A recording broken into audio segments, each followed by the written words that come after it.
presidents who died in office and what killed them. The President of the United States, the leader of the free world, the Commander-in-Chief, executive of America, Inc. And sometimes a real boneheaded, jerk-face, bass-ackwards son of a gun who ought to be fired. Who's with me? Well, the problem is, the only way to fire a president is to impeach him, and no president has ever actually been removed from office by impeachment, not even Nixon. But there were 8 presidents who were removed from office almost without warning. That is, they died. These are the 8 presidents who died in office and what killed them. The first president to ever die in office was William Henry Harrison. Old Tippecanoe, they called him. Harrison was a war hero and career politician who ran under the Whig Party in the 1840 election. His presidency got off to a rocky start. While it's been common knowledge that Harrison died of a cold after taking his oath of office in the rain, nowadays there's a new theory. It turns out that in 1841, the White House's water supply had dangerously high levels of human poop in it. So now it appears 68-year-old Harrison drank too much poop water and then got typhoid fever. When Harrison got sick, doctors back then weren't much help. They gave him leeches to suck his blood, various roots and tubers, and even opium. Actually, opium makes sense because opium works for everything, right? Anyway, it didn't work, and old Tippecanoe kicked the bucket on April 4th, 1841, exactly 30 days after taking office. The second president to die in office came less than 10 years after the first. Zachary Taylor was another war hero president. He won a string of victories as a major general in the U.S. Army during the Mexican-American War. Taylor was so popular after the war that the Whig Party convinced him to run for president, and he won his first and only election, becoming president in 1849. Back then, the major question in the U.S. was whether new states should have slavery and whether slavery should continue at all. Congress stank of political division. Meanwhile, the White House just stank of human poop, which was still running freely in the president's water supply.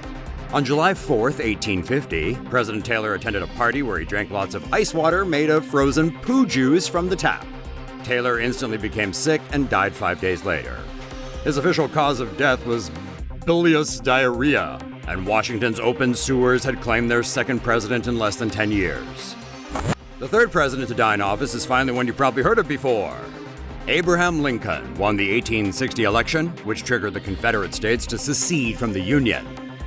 Having a civil war dumped in his lap was probably the greatest challenge to ever face an incoming American president. But Lincoln turned out to be one of, if not the, greatest president in American history.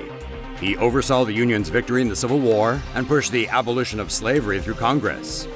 But unsurprisingly, lots of people from the former rebel states still hated Lincoln's guts, and one of them was John Wilkes Booth, an actor and slavery supporter. On April 14, 1865, Lincoln went to the Ford Theater in Washington, D.C. to see a play with his wife. Just after 10 p.m., Booth snuck into Lincoln's box seat and shot him in the back of the head. Lincoln died the next day. Booth was hunted down and shot to death 2 weeks later.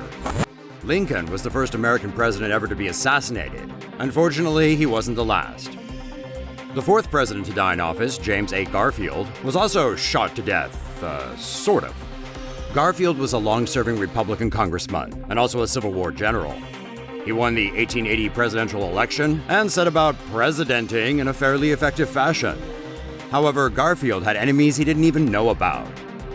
Back then, if you wanted a job as an ambassador or any presidential appointment, you had to line up at the White House and apply for it like it was McDonald's. One applicant was a crazy lawyer named Charles J. Guiteau, who wanted to be ambassador to France. But he was rejected so many times that the Secretary of State had to chase him out of the building. Then on July 2, 1881, Guiteau ambushed President Garfield and shot him in the back. Amazingly, Garfield survived the shot and continued his presidential duties for 2 more months before eventually kicking the bucket. Guiteau was hanged. The fifth president to die in office was William McKinley, a popular Republican politician who won the 1896 presidential election.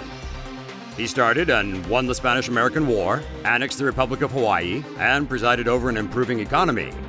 He was elected to a second term in the year 1900. However, right around the same time, a hot-headed young anarchist with a lot to prove set his sights on McKinley.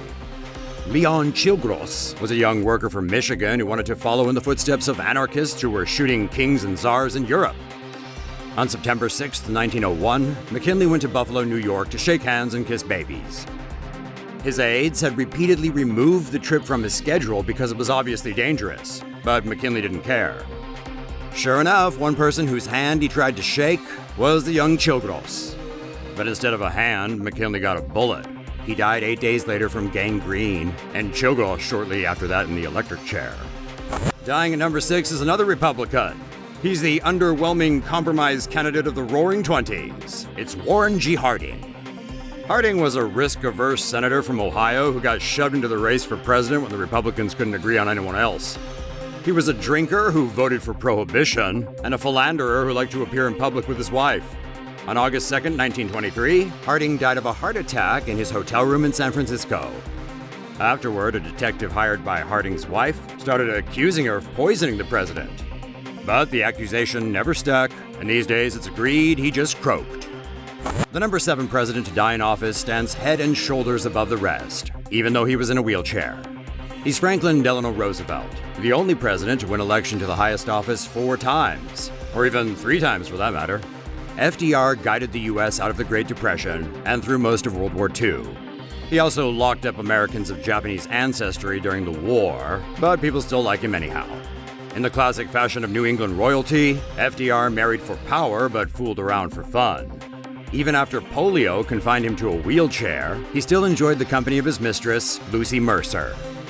On March 29, 1945, while his wife Eleanor was elsewhere doing charity work, FDR and his mistress absconded to Georgia for a hot second. But things got a little weekend at Bernie's when FDR had a stroke and died in Mercer's arms. The scandal was covered up for years, but some say Eleanor had special friends of her own too. The last president to die in office so far was JFK. The popular senator from Massachusetts won the 1960 election against Richard Nixon, even amid accusations that his voters included numerous dead people. Kennedy presided over a momentous period in U.S. politics, as the Civil Rights Movement, the Cold War, and the Vietnam War all intensified under his watch. But he was mostly remembered for being handsome and banging Marilyn Monroe.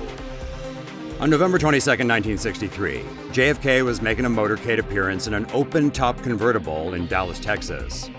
At 12:30 p.m., as the car crossed Dealey Plaza, he was hit in the head twice with shots from a high-powered rifle. JFK's killer was a former Marine named Lee Harvey Oswald, who had previously defected to the Soviet Union. Although Oswald denied being the shooter, he was charged with JFK's killing and taken to jail. But before Oswald could stand trial, he was shot by local Dallas mobster Jack Ruby. Ruby would die in prison 4 years later.